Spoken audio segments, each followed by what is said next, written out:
Today we're reading Cooperation Without Affiliation out of As Bill Sees It. Michael's going to start on page 45.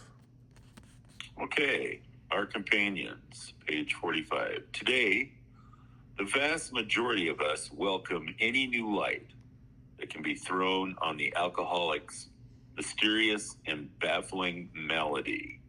We welcome new and valuable knowledge, whether it issues from a test tube, from a psychiatrist's couch, or from revealing social studies. We are glad of any kind of education that accurately informs the public and changes its age-old attitude toward the drunk. More and more we regard all who labor in the total field of alcoholism as our companions on a march from darkness into light. We see that we can accomplish together what we could never accomplish in separation and in rivalry. All righty. 113.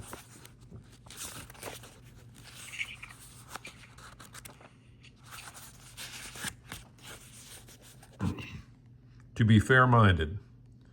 Too often, I think, we have deprecated and even derided projects of our friends in the field of alcoholism just because we do not always see eye to eye with them. We should very seriously ask ourselves how many alcoholics have gone on drinking simply because we have failed to cooperate in good spirit with these many agencies, whether they be good, bad, or indifferent. No alcoholic should go mad or die merely because he didn't come straight to AA at the beginning. Our first objective will be the development of self-restraint.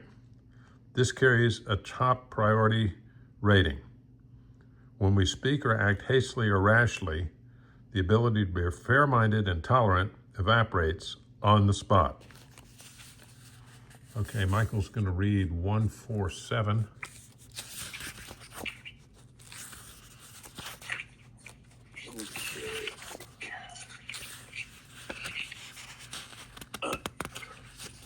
Page 147, AA the Lodestar. We can be grateful for every agency or method that tries to solve the problem of alcoholism, whether of medicine, religion, education, or research. We can be open-minded toward all such efforts, and we can be sympathetic when the ill-advised ones fail. We can remember that AA itself ran for years on trial and error.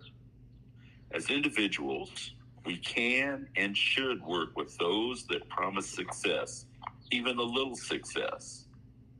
Every one of the pioneers in the total field of alcoholism will generously say that had it not been for the living proof of recovery in AA, they could not have gone on. AA was the lodestar of hope and help that kept them at it.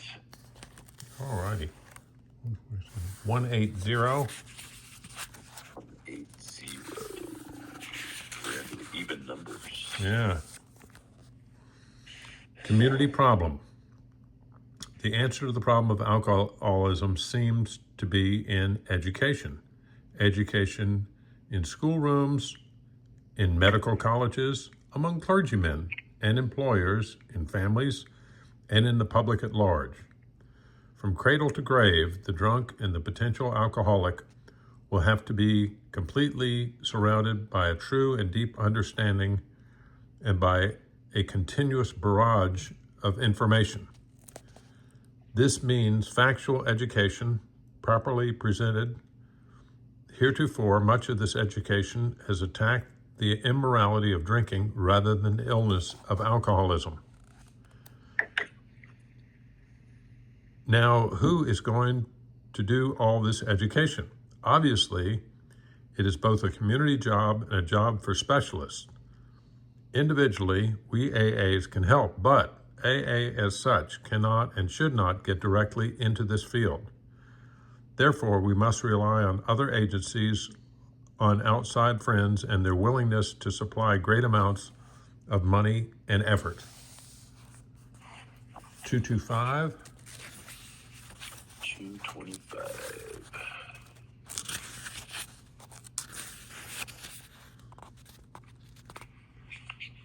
Page 225, the answer in the mirror.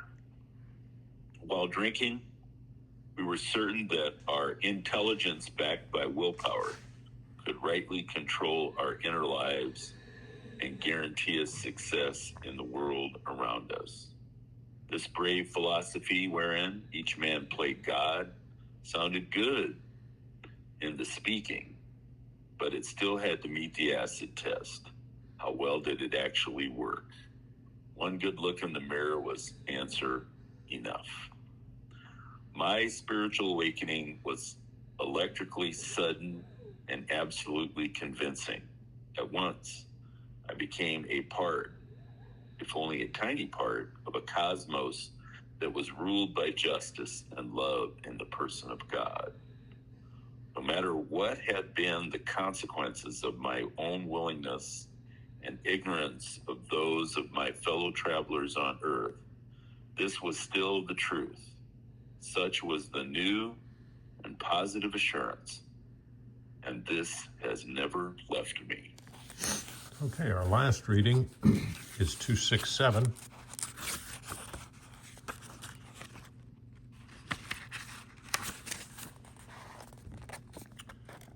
Behind our excuses. As excuse makers and rationalizers, we drunks are champions.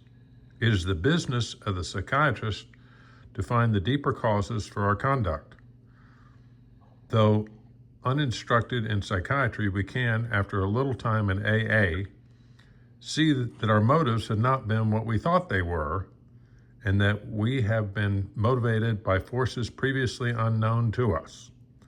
Therefore, we ought to look with the deepest respect, interest, and profit upon the example set us by psychiatry. Spiritual growth through the practice of AA's 12 steps, plus the aid of a good sponsor, can usually reveal most of the deeper reasons for our character defects, at least to a degree that meets our practical needs.